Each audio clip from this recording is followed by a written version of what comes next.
BSF join करायच्या आधी काही अटेम्प्ट दिले होते, इंटरव्ह्यूज दिले होते. कारण देवनागरीमध्ये लिहिणं आणि रोमन स्क्रिप्टमध्ये लिहिणं, याच्यामध्ये रोमन स्क्रिप्ट लिहायला सोपी आहे. जसं की माझ्या बाबतीमध्ये मी वेगवेगळ्या परीक्षा देत होतो. मी MPSC राज्यसेवेचा पण इंटरव्ह्यू दिला होता. सेंट्रल आर्म पोलीस फोर्सेसची जी असिस्टंट कमांडंटची परीक्षा असते ती पण देत होतो. त्यामुळे ते स्किल जर मिसिंग असेल तर बऱ्याचदा मग परीक्षेमध्ये अभ्यास असून आणि गुणी मुलगा असून पण यश मिळत नाही. तुम्ही या प्रवासामध्ये स्वतःला कसं घडवताय आणि मुलाखतीमध्ये सगळ्यात महत्त्वाची गोष्ट आहे की तुमचं संभाषण कौशल्य खूप चांगलं असायला पाहिजे. आत्ता जगभरामध्ये ज्या पद्धतीचा समाज माध्यमांचा वापर आहे, खूप जास्त पोलरायझेशन आहे, खूप टोकाची मतं आहेत आणि त्याचा UPSC सारख्या परीक्षेला फारसा उपयोग नाही होत. नमस्कार मित्रांनो, आज आपल्यासोबत आहेत सुनील सुभाष कदम. UPSCच्या नागरी सेवा परीक्षा 2025मध्ये ऑल इंडिया रँक 727 या क्रमांकाने त्यांनी यश संपादन केले. मित्रांनो, सुनील कदम यांचा जर्नी अहिल्यानगर जिल्ह्यातील कर्जत तालुक्यातील बारडगावसारख्या अतिशय छोट्या गावातून सुरू झाला. अगदी 7वीपर्यंतचं शिक्षण जिल्हा परिषदेच्या मराठी शाळेमध्ये घेतलं. सुनील कदम यांनी लॉमध्ये ग्रॅज्युएशन केलं. त्यांची मास्टर्स डिग्री पण लॉमध्येच आहे. त्यांना शिकवण्याची पण आवड आहे. त्याचप्रमाणे UPSCच्या असिस्टंट कमांडंटच्या परीक्षेतून बॉर्डर सिक्युरिटी फोर्समध्ये असिस्टंट कमांडंट या पदावर त्यांची निवड झाली आणि सन 2016 ते 2021पर्यंत असे सलग 5 वर्ष त्यांनी असिस्टंट कमांडंट या अधिकारी पदावर BSFमध्ये सेवा दिलेली आहे. आणि त्यानंतर त्यांनी पूर्णपणे UPSCच्या प्रिपरेशनमध्ये स्वतःला झोकून घेतलं. यांचा ऑप्शनल विषय हा अँथ्रोपॉलॉजी होता. हा त्यांचा 9वा अटेम्प्ट होता. हा UPSCचा जो लॉंग जर्नी आहे सुनील कदम यांचा, तर त्याच्यातून नक्कीच आपले जे ॲस्पिरंट आहेत त्यांना बऱ्याचशा गोष्टी शिकायला मिळतील. नमस्कार. नमस्ते सर. स्पेक्ट्रम IAS अकॅडमीच्या या प्लॅटफॉर्मवर मी आपलं स्वागत करतो. आज UPSC सारख्या कठीण परीक्षेतून जे यश संपादन केलं आहे, या यशानंतर जेव्हा मेरिट लिस्टमध्ये आपण नाव बघतो आपलं स्वतःचं, तेव्हा काय रिॲक्शन असते आपली किंवा आपल्या कुटुंबियांची? सर, आनंद झाला सगळ्यांना, मलाही आनंद झाला. कारण मी बराच काळ या प्रोसेसमध्ये होतो. BSF जॉईन करायच्या आधी काही अटेम्प्ट दिले होते, इंटरव्ह्यूज दिले होते आणि नंतर रिझाईन केल्यानंतर पण आणखी अटेम्प्ट दिले आणि इंटरव्ह्यूज दिले. त्यामुळं एक आनंद होता आणि एक रिलीव्ड फिलिंग होती की त्या प्रवासाचा एक चांगला शेवट गोड झाला. बारडगावसारख्या ग्रामीण भागातून प्रवासाला सुरुवात केली, शिक्षणाला सुरुवात केली. काय वाटतं की UPSC सारख्या देशातल्या सगळ्यात कठीण परीक्षेची तयारी ग्रामीण भागातले विद्यार्थी जेव्हा करतात आपल्यासारखे, काय अडचणी येतात आणि त्याच्यावर कशी मात करून हे यश मिळवलं? सर, मला वाटतं की ऑल इंडिया लेवलची कॉम्पिटिशन फेस करताना भाषेचा एक मोठा अडसर ग्रामीण विद्यार्थ्यांसमोर असतो.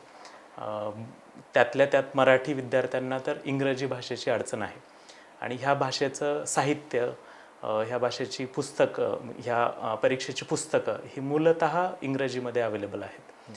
आणि परीक्षा पण पॅटर्न असा झाला आहे की जर तुम्ही इंग्रजीमध्ये लिहित असाल तर तुम्हाला थोडासा इतरांपेक्षा जास्त फायदा होऊ शकतो. कारण देवनागरीमध्ये लिहिणं आणि रोमन स्क्रिप्टमध्ये लिहिणं, ह्याच्यामध्ये रोमन स्क्रिप्ट लिहायला सोपी आहे. तर हा पहिला अडसर ठरतो विद्यार्थ्यांसाठी. पण एकदा का त्यांनी ठरवलं की याच्यावरती मात करायची तर ते त्याला काउंटर करून पुढे जाऊ शकतात. दुसरं महत्त्वाचं आहे की ग्रामीण भागातल्या विद्यार्थ्यांकडे आत्मविश्वास कमी असतो आणि परिस्थितीमुळे, सामाजिक पार्श्वभूमी, आर्थिक पार्श्वभूमी या सगळ्यांमुळे त्यांचा आत्मविश्वास कमी राहतो. तरी पण आपण जर एकंदर UPSCच्या प्रवासामध्ये विद्यार्थी बघितले तर ग्रामीण भागातल्या मुलांची यशस्वी होण्यामध्ये लक्षणीय संख्या आहे. म्हणजे ते याच्यावर पण मात करून पुढे जात आहेत. UPSCची नागरी सेवा परीक्षा म्हणजे भारतातली सगळ्यात अवघड परीक्षा मानली जाते. अशा परीक्षेचं प्रिपरेशन करताना डेडिकेट प्रिपरेशन आवश्यक असतं.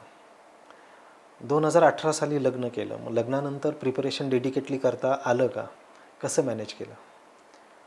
सर, माझ्यासाठी लग्न किंवा 2018 नंतरचा प्रवास खूप पॉझिटिव्ह होता आणि माझ्या पत्नीने मला आर्थिक आणि मानसिक पाठबळ दिलं आणि त्यामुळेच हे शक्य झालं. तर करता येतं हे माझ्या उदाहरणावरून सांगू शकता. म्हणजे जोडीदाराची साथ असेल, नक्की सर, मानसिकदृष्ट्या आणि सगळ्याच बाबतीमध्ये एक सपोर्ट असेल, हो सर, तर लग्नानंतर सुद्धा आपण UPSC सारख्या परीक्षेचं प्रिपरेशन करून यशस्वी होऊ शकतो. बरोबर सर, होऊ शकतं. हा 9वा अटेम्प्ट होता UPSC सिव्हिल सर्व्हिसेसचा. बरेचसे ॲस्पिरंट एक 2-4 अटेम्प्ट नंतर गिवअप करतात, म्हणजे प्रिपरेशन सोडून देतात, डिमोटिवेट होतात. तर काय वाटतं की स्वतःला कसं मोटिवेट ठेवलं आणि कसं यश मिळवलं? सर मला वाटतं की मी पहिले 3 किंवा 4 अटेम्प्ट फुल टाईम प्रिपरेशन केलं किंवा माझं त्यावेळी पण LLB चालू होतं.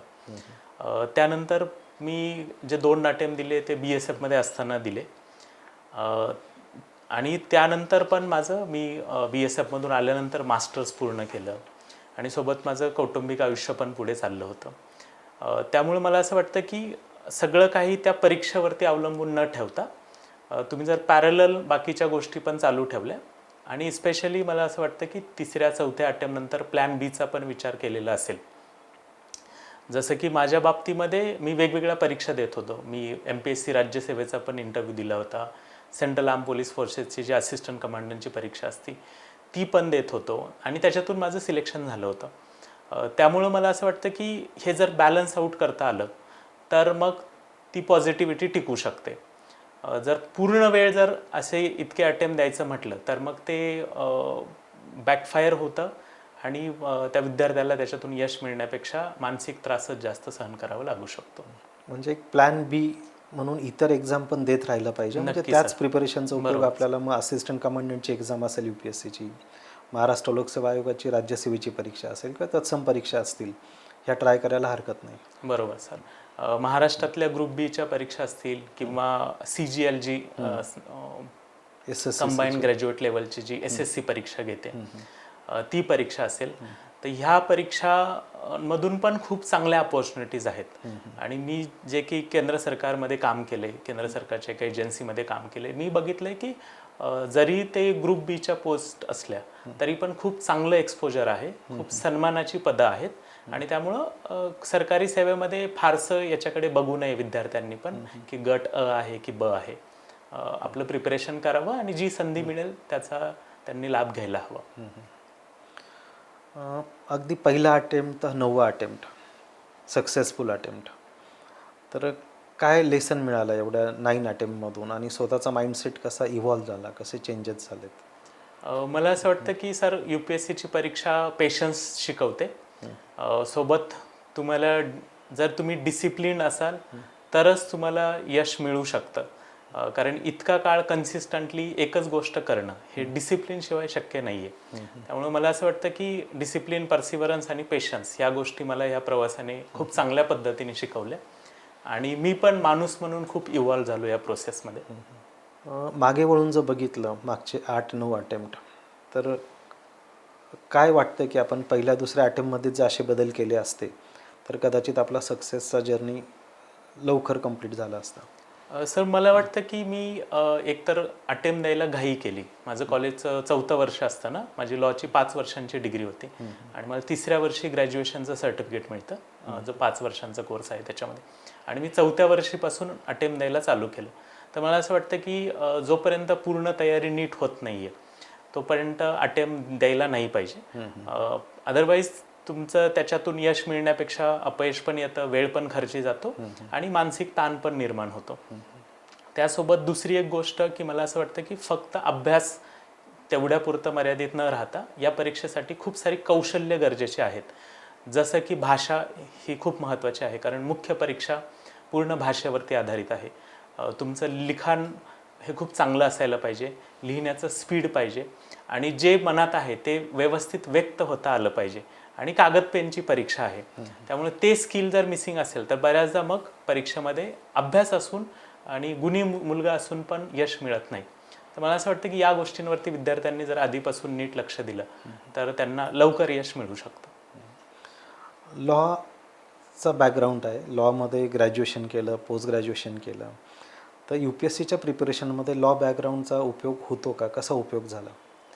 नक्की सर. लॉ किंवा राज्यघटनेचा अभ्यास लॉच्या सिलेबसमध्ये खूप खोलामध्ये करावा लागतो आणि या परीक्षेमध्ये राज्यघटना आणि त्याच्याशी संदर्भात मुद्द्यांवरती बराच जोर आहे.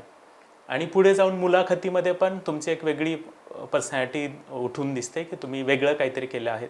कारण आत्ता मेजॉरिटी मुलं हे इंजिनिअरिंग बॅकग्राऊंडचे आहेत आणि हे एक सामाजिक क्षेत्र आहे. त्यामुळे एक सामाजिक प्रश्नांची पण जाणीव चांगल्या अर्थाने डेव्हलप झालेली असते आणि त्याचा परीक्षेमध्ये पण फायदा होतो. साधारणतः अभ्यास करताना असं सांगितलं जातं की UPSC सारख्या अवघड परीक्षेचा अभ्यास करायचं तर 12-12 तास, 14-14 तास, 18 तास अभ्यास केला पाहिजे. तर हे खरोखर एवढा अभ्यास करावा लागतो का? कसा रुटीन राहिला? किती अभ्यास केला? सर मला वाटतं की 1 किंवा 2 वर्ष डेडिकेशनने द्यावं लागतं आणि त्यासाठी दिवसाचा 8 ते 10 तासांचा अभ्यास पुरेसा होतो. कारण त्याच्या पलीकडे मानवी मेंदूची क्षमता पण नाही आहे की खूप जास्त ग्रास्प करू शकतो. नावाला फक्त अभ्यासाचे तास वाढत असतील पण त्याच्यातून इनपुट जे आहे त्याला प्रोसेसिंग नाही होणार. त्यामुळे मेंदूला एक चांगली विश्रांती पण मिळाली पाहिजे. जे अभ्यास केला आहे त्याच्यावरती सबकॉन्शियस लेवलला ॲनालिसिस पण झालं पाहिजे, कारण या परीक्षेमध्ये ॲनालिटिकल स्किल खूप महत्त्वाच्या आहेत.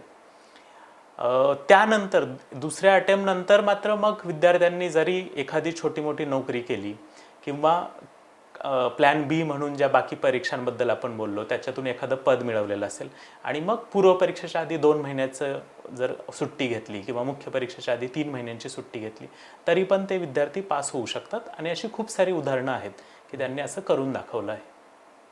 म्हणजे UPSCच्या प्रिपरेशनमध्ये एकंदर सुरुवातीला 8-10 तासाचा डेडिकेटेड अभ्यास आवश्यक आहे. हो एकदा सर. की आपला अभ्यासाचा आवाका आला की नंतर मग आपण प्लॅन बीवर काम करून सुद्धा साईड बाय साईड UPSCची जर्नी नक्की सर, सक्सेसपर्यंत नक्की सर. नेऊ शकतो. UPSCच्या अभ्यासामध्ये सातत्य खूप महत्त्वाचं असतं. मग ते जॉब करून अभ्यास करणं असो किंवा लग्नानंतर सुद्धा कौटुंबिक जबाबदाऱ्या सांभाळून अभ्यास करणं असो, हो सर. तर हे कंटिन्युटी किंवा सातत्य कसं मेंटेन केलं? मला असं वाटतं की सर सातत्य टिकवण्यासाठी कमीत कमी डिस्ट्रॅक्शन्स, त्याच्यामध्ये समाज माध्यमं, सोशल मीडिया यांच्यापासून दूर राहणं. त्यासोबत काही वेळेला तुम्हाला जे काही तुमचं रिलेशन्स आहेत, सामाजिक काही कर्तव्य आहेत त्याच्यापासून पण काही काळ कट ऑफ व्हावं लागेल. म्हणजे लग्न समारंभ, सण समारंभ याच्यापासून थोडंसं कट ऑफ व्हावं लागेल. कारण 365 दिवसांची प्रोसेस आहे. त्यामध्ये पूर्वपरीक्षा, मुख्य परीक्षा आणि मुलाखत. तर हे तीनही टप्पे तुम्हाला तेवढ्याच सिन्सिअरली, तेवढ्याच डेडिकेशननी द्यायचे आहेत. त्यामुळं मला असं वाटतं की हे थोडंसं बॅलन्स आऊट जर केलं विद्यार्थ्यांनी तर ते सहज शक्य होऊन जातं किंवा यश लवकर मिळतं. प्रिलिम्सचा अभ्यास कशा प्रकारे केला आणि ॲस्पिरंटने प्रिलिमचा अभ्यास कसा केला पाहिजे? खास करून GS आणि CSAT काय स्ट्रॅटेजी सांगता येईल त्याच्यासाठी? सर पूर्वपरीक्षेला विद्यार्थ्यांनी खूप ऑब्जेक्टिव्हली विचार केला पाहिजे की एकूण 10 लाख विद्यार्थी बसणार आहेत आणि त्यातले 10,000 विद्यार्थी क्वालिफाय होणार आहेत. म्हणजे 1% विद्यार्थी प्रिलिम्स क्वालिफाय होणार आहे. म्हणजे कॅटच्या भाषेमध्ये बोलायचं तर तुम्हाला 99% प्लस तुमचा स्कोअर असायला पाहिजे. त्यामुळे याच्यामध्ये खूप सारे विद्यार्थी डिस्क्वालिफाय होणार आहेत.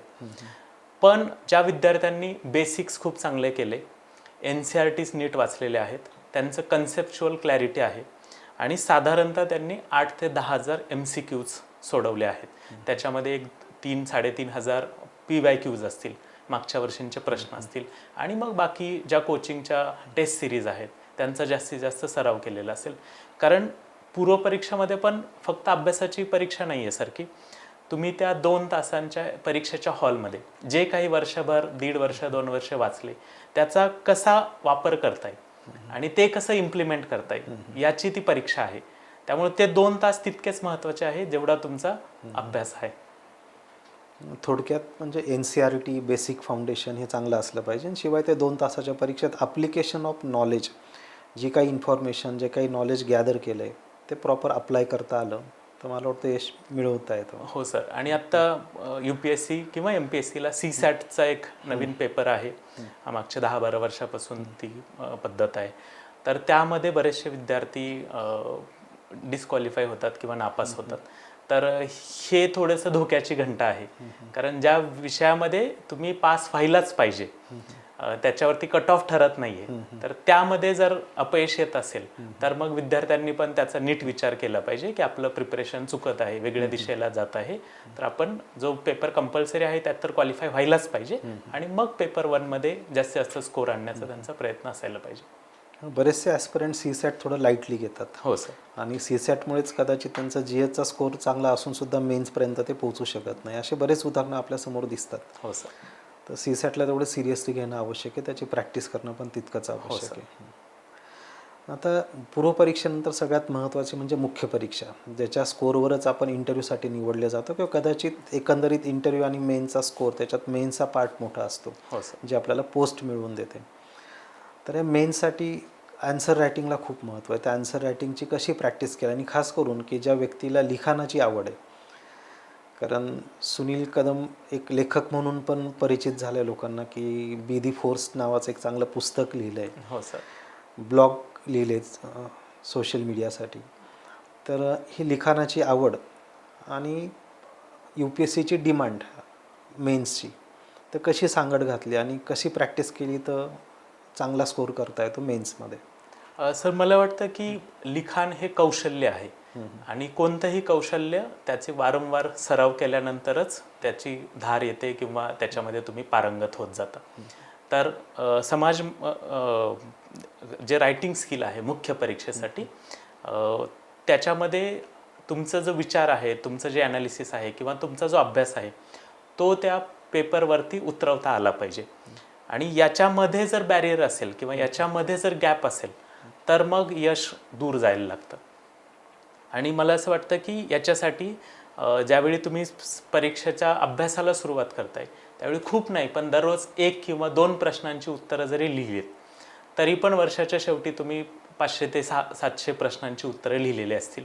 आणि एवढं जरी केलं तरी तुम्ही 90 ते 95% कॉम्पिटिशनच्या पुढे गेलेलं असाल. त्यामुळे हे सातत्य खूप गरजेचं आहे आणि ते स्किल वारंवार अपडेट करणं गरजेचं आहे. ऑप्शनल विषय अँथ्रोपॉलॉजी होता. अकॅडमिक बॅकग्राऊंड लॉमधलं आहे आणि ऑप्शनल अगदी अँथ्रोपॉलॉजीसारखा विषय. तर का अँथ्रोपॉलॉजी निवडावासा वाटला आणि कसा अभ्यास केला अँथ्रोपॉलॉजीचा ऑप्शनल म्हणून? सर मला असं वाटतं की एकतर मला नवीन काहीतरी शिकायची इच्छा होती. त्यामुळं लॉ ऑप्शनल घेतलं नाही की माझं 5 वर्षांची डिग्री होती आणि ही एक नवीन संधी होती काहीतरी शिकण्याची. आणि दुसरं असं मला वाटतं की याच्यामध्ये एक प्रॅक्टिकल डिसिजन आहे की त्याचं मार्गदर्शन उपलब्ध असायला पाहिजे. तुमच्या आजूबाजूच्या मित्रांमध्ये, पीअर ग्रुपमध्ये पण त्या ऑप्शनलचे काही विद्यार्थी असतील तर तुम्ही गटाने अभ्यास करू शकता आणि त्याच्यामध्ये तुम्हाला यश मिळू शकतं. अगदीच नवखा ऑप्शनल घेतला तर कदाचित तुम्ही एकटेच त्या ऑप्शनलचं प्रिपरेशन करत राहाल आणि कदाचित एका लेवलनंतर तुमच्यामध्ये इम्प्रूव्हमेंट होणं बंद होऊ शकतं. त्यामुळे तो एक धोका असतो की वेगळा काही ऑप्शनल घेण्यामध्ये. तर सगळ्यात शेवटचा टप्पा म्हणजे मुलाखत. हो सर. आतापर्यंत 7 मुलाखती दिल्यात. एम पी एस सी राज्यसेवेची 1 मुलाखत, असिस्टंट कमांडंटसाठी यू पी एस सी मार्फतच 2 मुलाखती आणि ही 4थी मुलाखत होती U P S C civil सर्व्हिसेसची. हो सर. तर एवढ्या व्हरायटी ऑफ इंटरव्ह्यूजमधून काय वाटतं की इंटरव्ह्यूचं प्रिपरेशन कसं केलं पाहिजे? सर मला असं वाटतं की मुख्य परीक्षा झाल्यानंतर इंटरव्ह्यूची तयारी नाही सुरू होत. तुम्ही ज्यावेळी ह्या प्रवासाला सुरुवात करताय त्याच वेळी तुमचे व्यक्तिमत्व चाचणीची परीक्षा सुरू झालेली असते.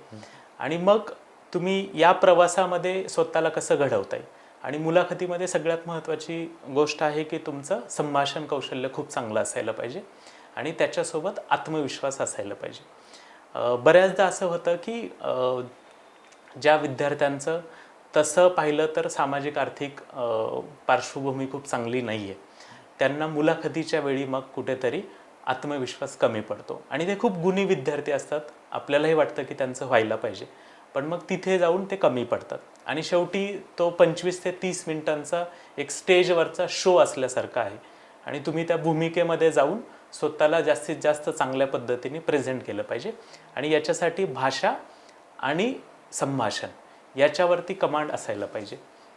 इंटरव्ह्यूचा हा जो एक व्हॅरिड एक्सपिरियन्स आहे, मोठा अनुभव आहे मुलाखतीचा. तर मुलाखतीच्या अनुभवातून काय वाटतं की काही असे वेगळे प्रश्न मुलाखतीला आले की जे थोडे चॅलेंजिंग वाटले आन्सर करायला? सर माझं एकंदरीत व्यक्तिमत्व हे जास्त ॲनालिटिकल स्वरूपाचं आहे. मला विषयांचा खोलात जाऊन अभ्यास करायला आवडतो. त्याचे वेगवेगळे कंगोरे समजून घ्यायला आवडतात आणि यावर्षी मला मुलाखतीत सर्वात जास्त म्हणजे 198 मार्क्स मिळाले. जे मला याच्या आधी कधी मिळाले नव्हते. तर मला सुदैवाने मला किंवा बोलण्याच्या ओघामध्ये आमचा जसा इंटरव्ह्यू पुढे सरकला त्याच्यामध्ये मला जास्तीत जास्त विश्लेषणात्मक प्रश्नच विचारले गेले ज्याचा मला फायदा झाला. मला आठवतं की शेवटाकडे आमचा एक प्रश्न एका पॅनल मेंबर्सने विचारला की सध्या पूर्णतः जगामध्ये रशिया युक्रेन आणि इस्रायल पॅलेस्टाईन किंवा इराणच्या युद्धाच्या संदर्भात तर खूप सारी अनसर्टन्टी आहे आणि याच्यामध्ये मग भारताची विदेश नीती किंवा फॉरेन पॉलिसी कशी असायला हवी.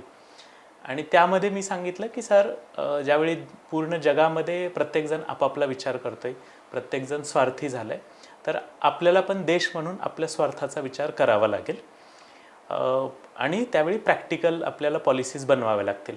पण त्याचबरोबर आपण हे पण विसरून चालणार नाही की हा बुद्ध गांधींचा देश आहे, पंचशील तत्व आहेत आणि आपण वसुधैव कुटुंबकम मानणारे लोक आहोत. तर ह्या दोघांचा पण आपल्याला बॅलन्स करावा लागेल. तर त्यावरती त्या पॅनल मेंबर्सने मला उपप्रश्न विचारला की तुम्ही वसुधैव कुटुंबाबद्दल बोलताय, तर याच्यामध्ये पाकिस्तान येतं का?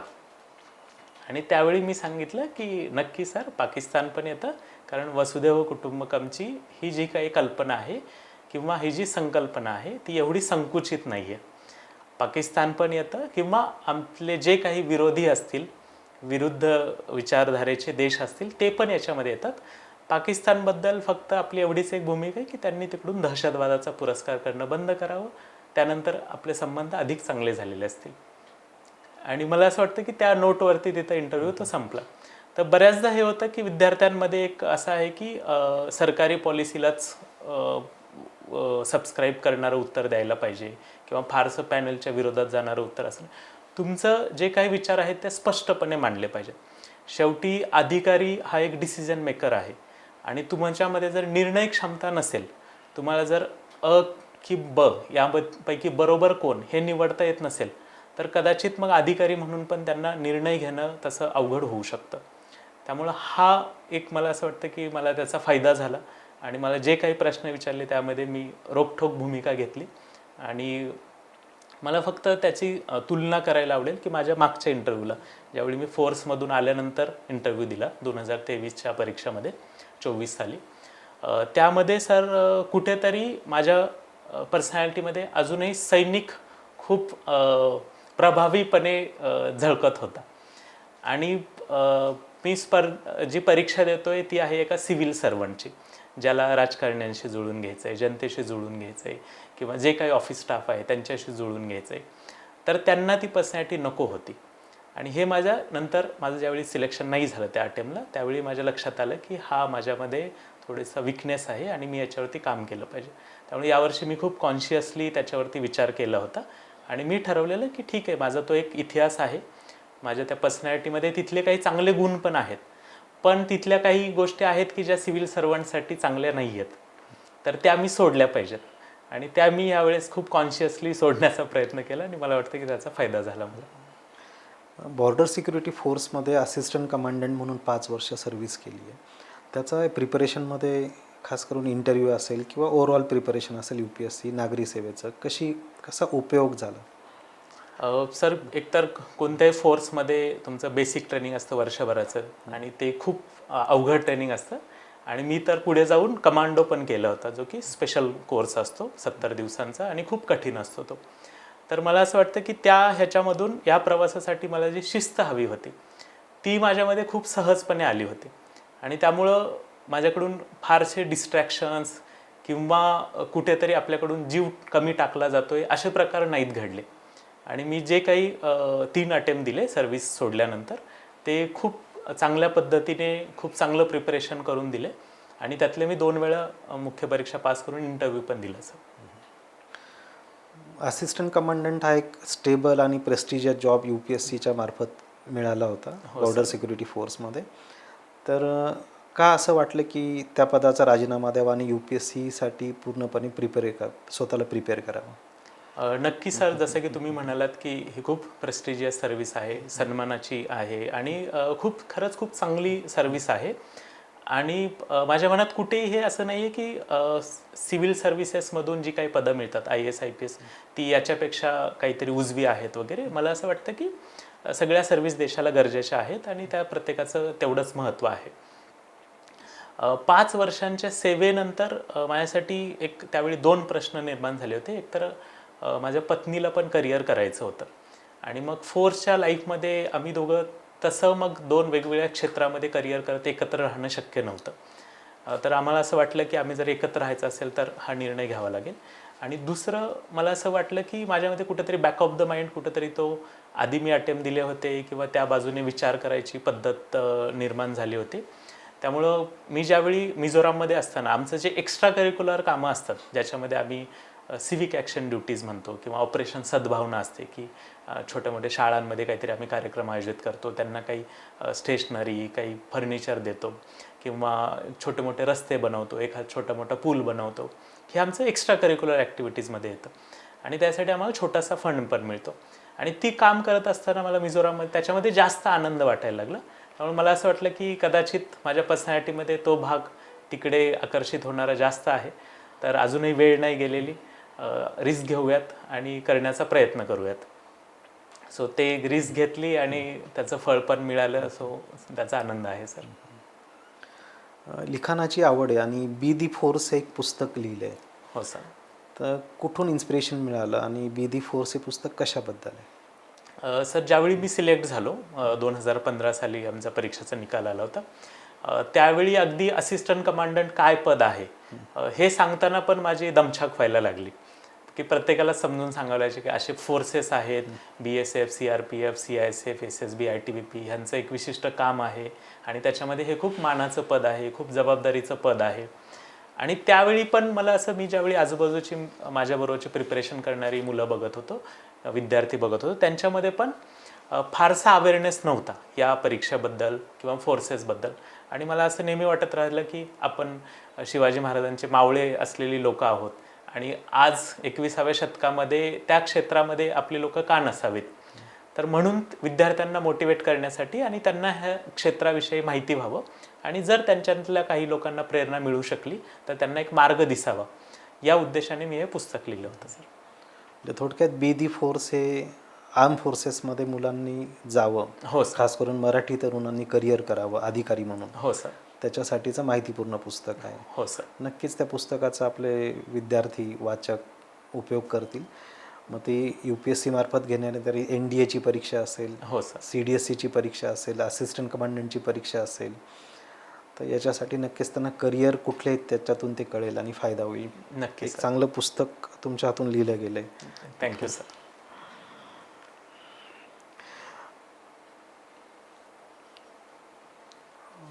फिजिकल फिटनेसकडे आपलं जास्त लक्ष दिसतंय आणि त्यातल्या त्यात मेडिटेशन, फिजिकल फिटनेस, तर UPSCच्या जर्नीमध्ये त्याचा कसा उपयोग होतो? सर मला असं वाटतं की ह्या पूर्ण प्रवासामध्ये सगळ्याच विद्यार्थ्यांसाठी शारीरिकदृष्ट्या तंदुरुस्त असणं आणि मानसिकदृष्ट्या कणखर असणं किंवा स्टेबल असणं हे खूप गरजेचं आहे. आणि ह्या दोन गोष्टी असतील तरच ह्या परीक्षेमध्ये यश मिळवणं मला असं वाटतं की शक्य आहे.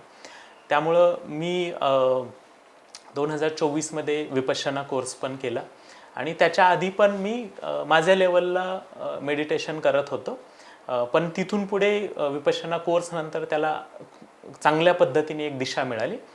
आणि शारीरिकदृष्ट्या तंदुरुस्त असणं म्हणजे सर की तुम्ही 365 दिवस एका परीक्षेचा अभ्यास करत आहात, एका ठिकाणी खुर्चीवरती बसायचं आहे 8-10 तास, तर बऱ्याचदा हे होऊ शकतं की शारीरिक व्याधी पण निर्माण होऊ शकतात, छोटे मोठे आजारपण तयार होऊ शकतात किंवा अगदी परीक्षेच्या तोंडावरती आजारी पडलात तर तो पूर्ण वर्ष वाया जातं.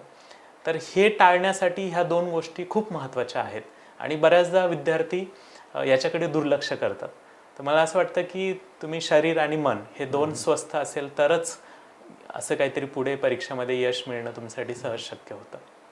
म्हणजे UPSC सारख्या परीक्षेचा अभ्यास करायचा म्हणजे फक्त पुस्तकी किडा असून उपयोगाचा नाही, तर स्वतःच्या शरीराकडे त्याचं स्वास्थ्य राखणं, स्वतःचं मानसिक स्वास्थ्य राखणं, हो सर. त्याच्यासाठी वेळ देणं हे पण तितकंच आवश्यक आहे. सर ही शारीरिक पण परीक्षा आहे आणि अगदी मुख्य परीक्षेमध्ये तर एका दिवसात 2 पेपर असतात सर, 3-3 तासांचे, म्हणजे 6 तासांचं लिखाण असतं आणि सलग 3 दिवस एसएच्या पेपरपासून GS4 पर्यंत सलग 3 दिवस लिहावं लागतं.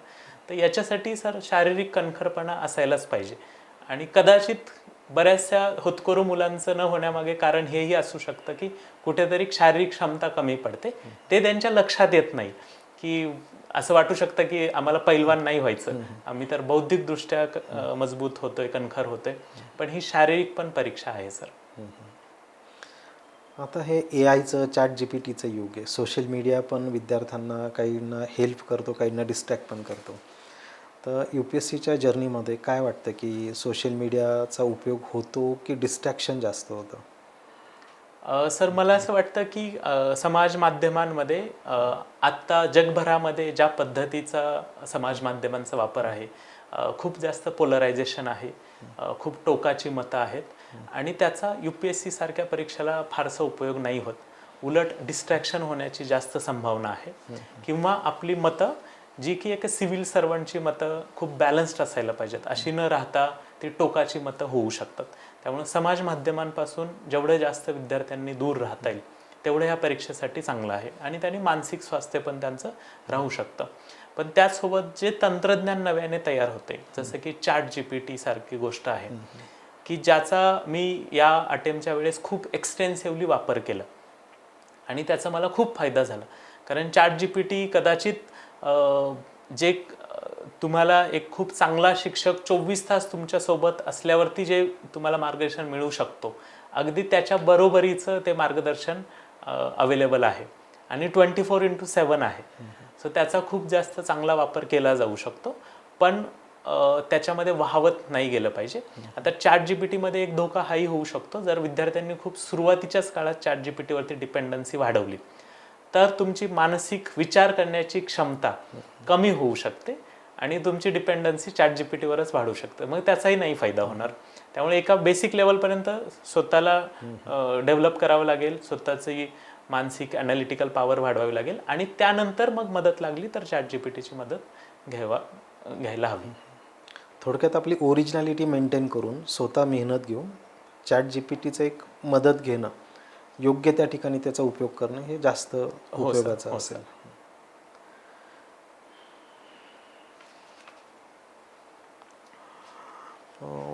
चालू घडामोडींचा अभ्यास हा स्पर्धा परीक्षेमध्ये खास करून UPSCच्या अगदी प्रीपासून तर इंटरव्ह्यू स्टेजपर्यंत महत्त्वाचा असतो. हो सर. कसा अभ्यास केला पाहिजे चालू घडामोडींचा? सर मला वाटतं की या विषयामध्ये चालू घडामोडी किंवा करंट अफेअर्ससाठी विद्यार्थ्यांनी दररोजचं वर्तमानपत्र वाचणे, न्यूजपेपर वाचणे, त्याच्या व्यवस्थित नोट्स काढणे हे खूप महत्त्वाचं आहे. आणि बऱ्याचदा विद्यार्थी शॉर्टकट मार्गाने जातात आणि जे मार्केटमध्ये अवेलेबल नोट्स मिळतात करंटच्या त्याच्यावरती डिपेंडन्स जातात. तर त्याने बऱ्याचदा विद्यार्थ्यांची वैचारिक क्षमता वाढत नाही. तुम्ही जे अभ्यास करताय पुस्तकामध्ये ते थिअरी आहे आणि न्यूजपेपरमध्ये त्याचं प्रॅक्टिकल उदाहरणं येत आहेत. समजा पक्षफुटीचं प्रकरण आहे तर तुम्ही त्याचा राज्यघटनेमध्ये अभ्यास केला 10व्या शेड्यूलचा, पण पक्ष खरंच फुटला आणि त्यानंतर काय काय घटना घडल्या हे त्याचं प्रॅक्टिकल तुमच्या समोर आहे आणि ते जर मिस आऊट केलं तर बऱ्याचदा त्या विद्यार्थ्याचं ते ॲनालिटिकल स्किल, कन्सेप्ट क्लॅरिटीमध्ये तो मागं राहू शकतो. त्यामुळे न्यूजपेपर वाचला पाहिजे, त्याच्या नोट्स काढल्या पाहिजेत. माझ्या बाबतीत असं झालं आहे की त्याचा मला खूप पूर्वपरीक्षामध्ये पण खूप चांगला उपयोग झाला की माझ्या खूप सहज पूर्वपरीक्षा पास झालो मी. आणि मुख्य परीक्षेमध्ये पण असं कधी झालं नाही की एखाद्या प्रश्नाचं उत्तर आता काहीच सुचत नाही आहे. कारण कुठे ना कुठे वर्षभरामध्ये 2 वर्षामध्ये त्याविषयी काही ना काही वाचलेलंच असणार आहे. त्यामुळे मला असं वाटतं की हा 40-50% महत्त्वाचा भाग आहे, जो की वेळ तेवढा द्यायची गरज नाही आहे की दिवसाचा 1 तास दिला तरी खूप होतो. पण मग ती कन्सिस्टन्सी 365 दिवसांसाठी असेल तर त्याचा खूप फायदा होतो सर. म्हणजे थेरॉटिकल अभ्यास जेव्हा आपण करतो, चालू घडामोडींचा अभ्यास जेव्हा आपण त्याला जोड देतो, रोजचं न्यूजपेपर रिडिंग असेल किंवा करंट अपडेट ठेवणं, हो सर. त्याच्यातून एक प्रॅक्टिकल किंवा रिअल लाईफ एक्झाम्पल आपल्याला त्याच्याशी रिलेटेड बघायला मिळतात. आणि सर अभ्यास मनोरंजनात्मक होतो, इंटरेस्टिंग होतो, तो बोरिंग वाटत नाही. त्यामुळं ते पण फायदा आहे सर. तो प्रवास सगळा आनंददायी होतो. जे ॲस्पिरंट्स अनेक अटेम्प्ट देत आहेत आणि त्यांना यश मिळत नाही आहे, तर अशा ॲस्पिरंट्सला, अशा UPSCच्या विद्यार्थ्यांना काय सल्ला देणार? सर मला असं वाटतं की ही प्रत्येकाची युनिक जर्नी आहे. प्रत्येकाचं बॅकग्राऊंड वेगळं आहे, प्रत्येकाची क्षमता, मानसिक शारीरिक क्षमता वेगवेगळ्या आहेत. त्यामुळे प्रत्येकाने स्वतःचं स्वॉट अनालिसिस, स्ट्रेंथ, विकनेस, अपॉर्च्युनिटीज आणि थ्रेट्स काय आहेत हे कागदावरती ऑब्जेक्टिव्हली मांडलं पाहिजे. आणि माझ्यामध्ये जर काही कमी असेल तर ते खूप खुल्या मनाने ॲक्सेप्ट केलं पाहिजे, तरच त्याची प्रगती होऊ शकते. बऱ्याचदा असं होतं की विद्यार्थी त्याच मेथडॉलॉजीने त्याच नोट्ससहित वारंवार अटेम्प्ट देत राहत आणि त्यांना यश मिळत नाही. त्यामुळं तुम्हाला मेथड पण चेंज करावं लागेल, कदाचित तुमचं संदर्भ साहित्य पण बदलावं लागेल, तुमच्या नोट्स पण कदाचित आउटडेटेड झालेल्या आहेत, त्या पण फेकून नव्याने लिहायची तयारी ठेवली पाहिजे. बऱ्याचदा असं होतं की नंतरच्या अटेम्प्टमध्ये विद्यार्थ्यांमध्ये कुठेतरी कॉम्प्लिसन्सी येते किंवा एक आळशीपणा येतो की आता आहे जुनं एकदा तयार केलेलं, तेच थोडंसं रिवाईज करून जाऊयात. तर तसं न करता की प्रत्येक अटेम्प्ट ही नवीन परीक्षा आहे आणि जेवढा जोश, जेवढी मेहनत तुम्ही पहिल्या अटेम्प्टसाठी घेतली होती, तेवढीच एनर्जी, तेवढा जोश परत पण दाखवायला पाहिजे. आणि जर सलग 3-4 अटेम्प्टमध्ये जर यश नसेल मिळत, तर थोडंसं विचार हा पण केला पाहिजे की खरंच माझ्याकडे तो ॲप्टिट्यूड आहे का ह्या परीक्षेसंदर्भात, आणि कदाचित माझ्याकडे थोडंसं मी कमी पडत असेल तर याच्या सोबतीच्या काही बाकी परीक्षा आहेत, तर त्याच्यातून मी आधी यश मिळवतो, थोडंसं त्याच्यातून माझा कॉन्फिडन्स वाढेल. शेवटी मोटिवेशनल राहण्यासाठी तुम्हाला काही ना काही थोडंसं बक्षीस पण मिळालं तर मग बरं वाटत राहतं त्या प्रवासामध्ये. कदाचित आर्थिक पण थोडंसं पाठबळ मिळू शकतं एखादी नोकरी केल्यानंतर, आणि मग पुढचा राहिलेला प्रवास अधिक जोमाने होऊ शकतो. त्यामुळे याच्यावरती खूप ऑब्जेक्टिव्हली विचार केला पाहिजे आणि बिलकुल भावनिक नाही झालं पाहिजे या सगळ्या प्रोसेसमध्ये. UPSCच्या परीक्षेची तयारी करायची असेल तर एक राईट टाईम कुठला असतो, कधी सुरुवात केली पाहिजे? सर, मला वाटतं की डिपेंड्स. जर तुम्हाला एक प्रोफेशनल डिग्री घ्यायची असेल तर शक्यतो डिग्री ती व्यवस्थित केली पाहिजे आणि डिग्रीनंतरच प्रिपरेशन केलं पाहिजे. डिग्रीच्या काळामध्ये तुम्ही जास्तीत जास्त स्वतःला ग्रूमिंग करू शकता स्पर्धा परीक्षांसाठी. म्हणजे की न्यूजपेपर वाचला, समजा कोणी इंजिनिअरिंग करत आहे पण त्यासोबत दररोजचं वर्तमानपत्र वाचलं त्या 4 वर्षांमध्ये, अवांतर काही पुस्तकं वाचली वेगवेगळ्या क्षेत्रातली, तर त्याचा पुढे जाऊन त्या परीक्षेला डायरेक्टली इनडायरेक्टली फायदाच होणार आहे. आणि ज्या विद्यार्थ्यांचा असा आहे की ठीक आहे मी स्पर्धा परीक्षा देणार आहे आणि त्याच्यातून नाही मिळालं मला यश, तरी माझं काहीतरी बिझनेस आहे, माझं फॅमिली बॅकग्राऊंड खूप चांगलं आहे, त्यामुळे मला फारसं दुसरं काहीतरी करण्याची गरज नाही आहे, ते माझ्याकडे आहे अवेलेबल, तर ती लोक नंतर 12वी नंतरच डायरेक्टली स्पर्धा परीक्षांचा अभ्यास करू शकता. जसं की टीना दाबी आणि रीना दाबी ह्या 2 बहिणींनी असंच 12वी नंतर डायरेक्ट BAला गेल्या आणि त्या प्रवासामध्ये त्या यशस्वी झाल्या. पण मग त्यांचं बॅकग्राऊंड तसं वेगळे, घरामध्ये दोन्ही आईवडील ऑफिसर्स आहेत, वेल टू डू फॅमिलीमधले आहेत, दिल्लीत लहानाच्या मोठ्या झालेल्या आहेत. त्यामुळे ह्याचा विचार प्रत्येकाने केला पाहिजे की समजा मी जर ग्रामीण भागातला आहे तर माझ्यासाठी सर शिक्षण मिळवून काही ना काही नोकरी मिळवणं, पोटापाण्याची सोय करणं हे जास्त महत्त्वाचं आहे. म्हणून मी 12वी नंतर लॉला गेलो, तर 5व्या वर्षी मी वकील आहे आणि ठीक आहे स्पर्धा परीक्षातून यश नाही मिळालं तरी पण मी वकिली करू शकतो, जज बनू शकतो, तर माझ्यासाठी आणखी काही ऑप्शन्स उपलब्ध झालेत. तर हे प्रत्येकाने ठरवायचे, पण जेवढं लवकर त्या दिशेने ग्रूमिंग कराल तेवढा पुढे जाऊन फायदा होईल. थोडक्यात UPSCची तयारी करायची असेल तर ती कुठूनही सुरुवात करता येते, अगदी 12वी पासूनही करता येईल आणि डिग्री नंतरही हो सर, त्याच्यासाठीचा ॲप्टिट्यूड असायला हवा. आता ज्या विद्यार्थ्यांनी MBBSची डिग्री केली आहे पण त्याने महाराष्ट्रातलं दलित साहित्य वाचलंय, स्वतंत्र महाराष्ट्राची चळवळीचा इतिहास माहिती आहे, तर त्याच्यासाठी स्पर्धा परीक्षेचा अभ्यास खूप सहज असणार आहे, जरी तो डॉक्टर विद्यार्थी असला तरी पण, कारण त्याच्याकडे तो ब्रेन डेव्हलप झालाय, ते थिंकिंग डेव्हलप झालेलं असणार आहे. म्हणजे जाणीवपूर्वक त्या पद्धतीचं साहित्य वाचणं, स्वतःला त्या पद्धतीने मोल्ड करणं हे आधीपासून सुरू केलं तर नक्कीच त्याचा प्रिपरेशनला पुढे जाऊन फायदाच होतो. हो सर. मित्रांनो, आज सुनील कदम यांनी आपला सक्सेस जर्नी शेअर केला. अगदी BSFमध्ये अधिकारी पदापासून तर बी दी फोर्स हे पुस्तक लिहिणं असेल किंवा UPSCमधला त्यांचा सक्सेसफुल जर्नी असेल, तर मला असं वाटतं की नक्कीच आपल्या सर्व ॲस्पिरंट्सला याच्यातून एक मोटिवेशन मिळेल, एक प्रेरणा त्यांच्यासाठी असेल आणि ते सुद्धा सिरियसली अशा पद्धतीने UPSCचा अभ्यास करून सक्सेस मिळवू शकतात. धन्यवाद. स्पेक्ट्रम अकॅडमीच्या प्लॅटफॉर्मवर येऊन विद्यार्थ्यांना गाईड केल्याबद्दल, मोटिवेट केल्याबद्दल आणि आपल्या प्रशासकीय सेवेतील भावी करिअरसाठी खूप खूप शुभेच्छा. धन्यवाद सर. Thank you sir.